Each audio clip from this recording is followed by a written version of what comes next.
Don't put off tomorrow what you could do today. We've all heard it before, and yet procrastination can be a legit challenge for us as we grow our businesses. So today we are talking about why we procrastinate.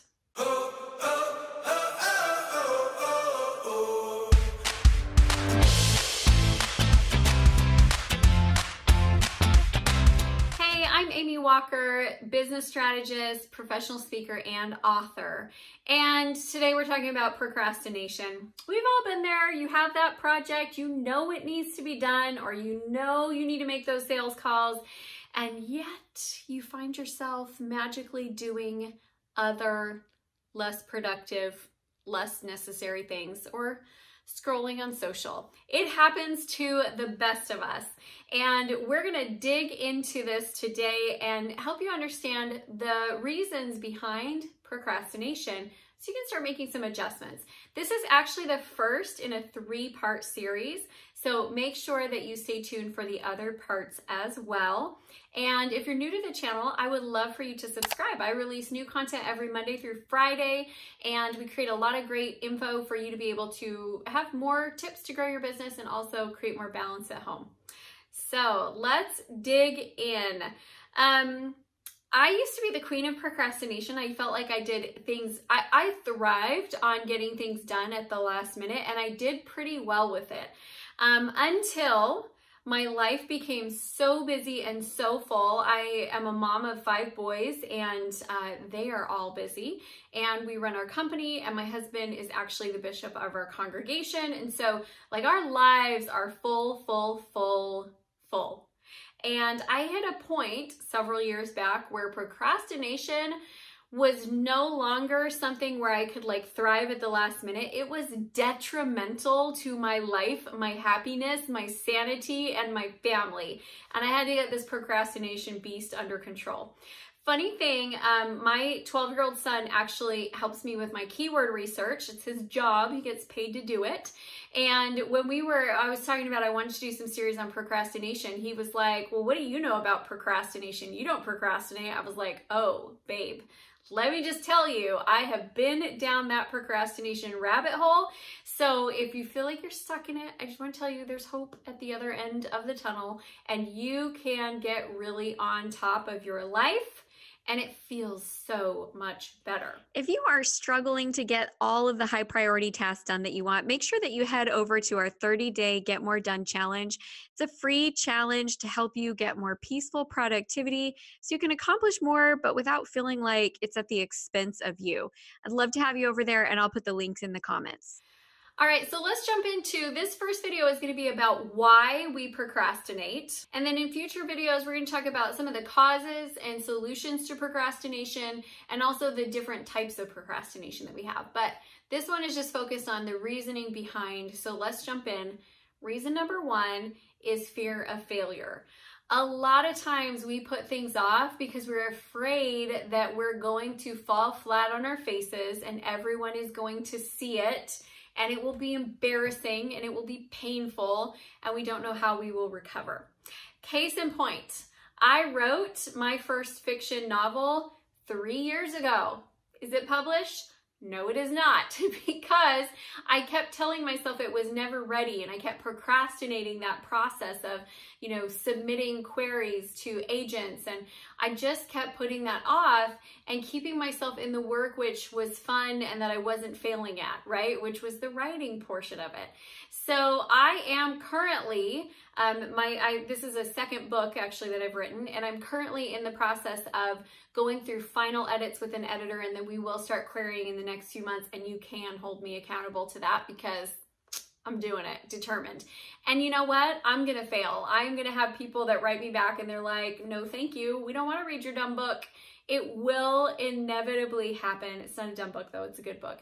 And I just know that's part of the game. And so for me to actually start the process of querying, I have to be okay with the fact that failure is part of the game. It's absolutely going to happen.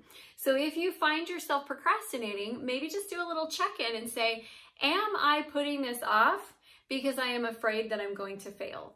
And if so, Failure is part of the game of success. It is absolutely one of the stop points on the road to success, and you gotta take some time there. Every successful person I know does. Second reason why we procrastinate is because in our mind, the rewards of right now outweigh the rewards of tomorrow.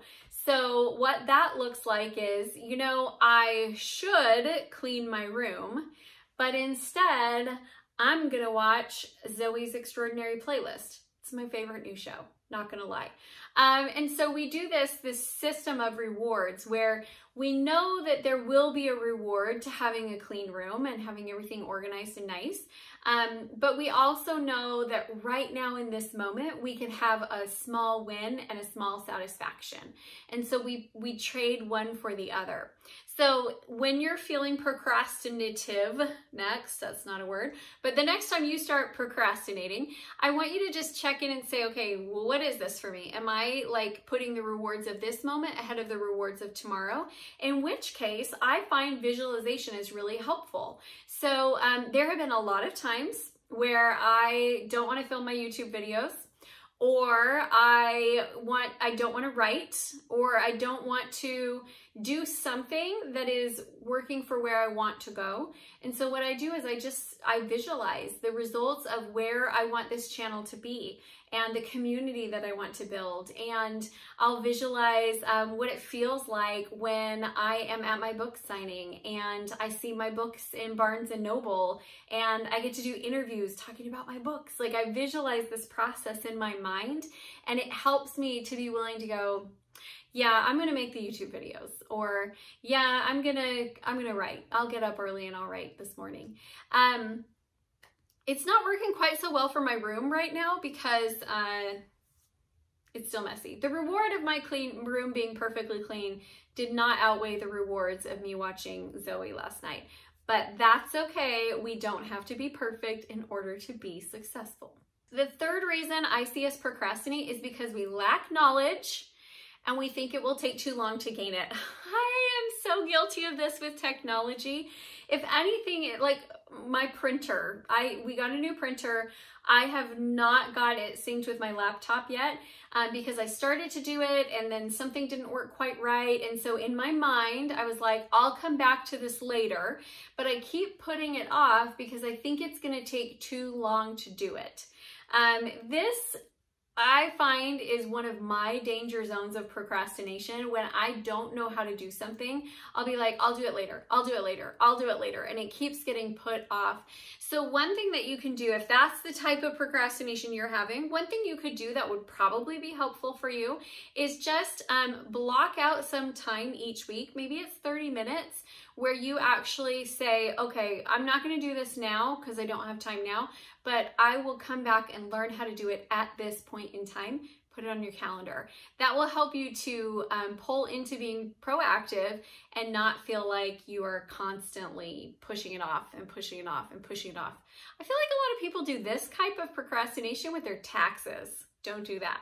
Get your taxes done. All right, the fourth type of procrastination is task aversion. So this is just, you don't like to do the thing. Whatever it is that you need to do, you don't enjoy it. This is me with like cleaning most things. I don't enjoy cleaning. I just feel like when all the talents were being passed out, God gave me a different set, and it wasn't the cleaning gene. I'm not one of those people who feels super large amounts of satisfaction by cleaning. And so that is something that I don't like to do, and so I tend to put it off.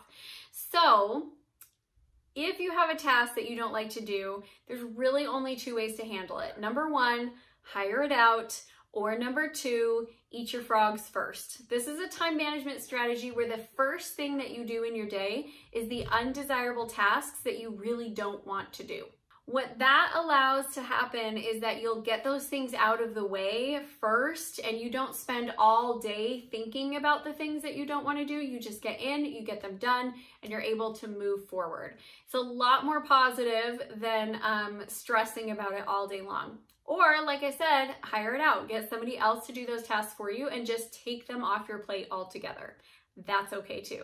In fact, sometimes that one's even better. The fifth reason we procrastinate is oftentimes fear of negative feedback. Like, Pete, we're gonna do something and then someone is gonna come back to us and say, we did a bad job, it wasn't good enough, it wasn't up to par, they didn't like it. And this one I think correlates a little bit to the fear of failure, but I think is slightly different. In fear of feedback, what oftentimes happens is inside our minds, we have this dialogue rolling of all the things that people are going to think about it or say about our efforts. And so we don't jump in and get started. One of the things that I learned from a mentor of mine years ago is that you have to keep your table of influence in your mind really clear. So anytime I'm starting to have negative chatter in my mind, I stop and I'm like, okay, whose voice is that? Is it my teacher from third grade? Is it my mom? Is it some stranger that their opinion doesn't even matter to me? And I have an approved list of advisors of who I want to be able to have influence inside of my head.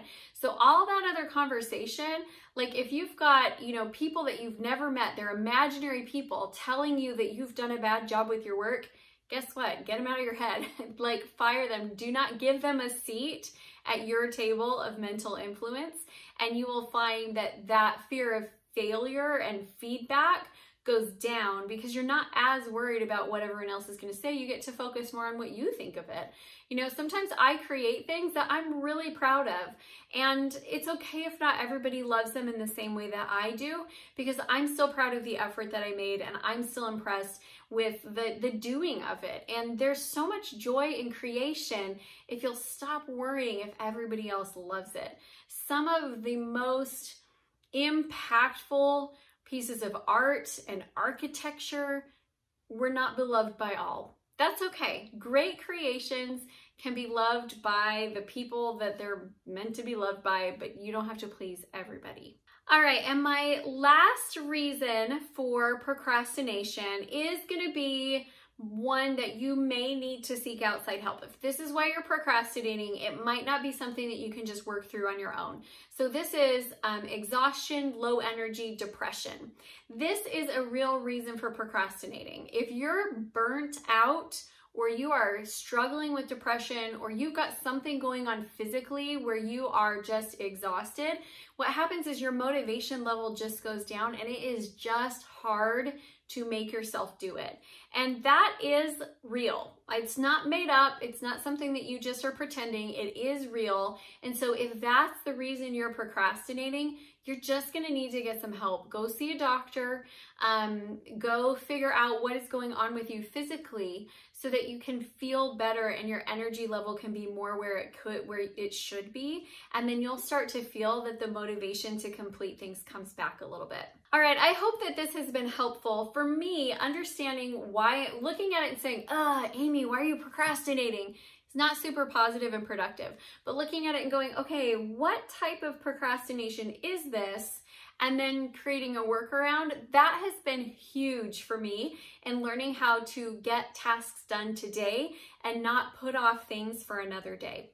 I hope this has been helpful for you. If it has, I would love to hear in the comments, what is the #1 reason that you procrastinate? So if you would like this video, share it with other entrepreneurs in your community. And if you want to join a community of like-minded entrepreneurs, head over to our private group where you can ask questions and get connected. It's called the CEO Spot on Facebook.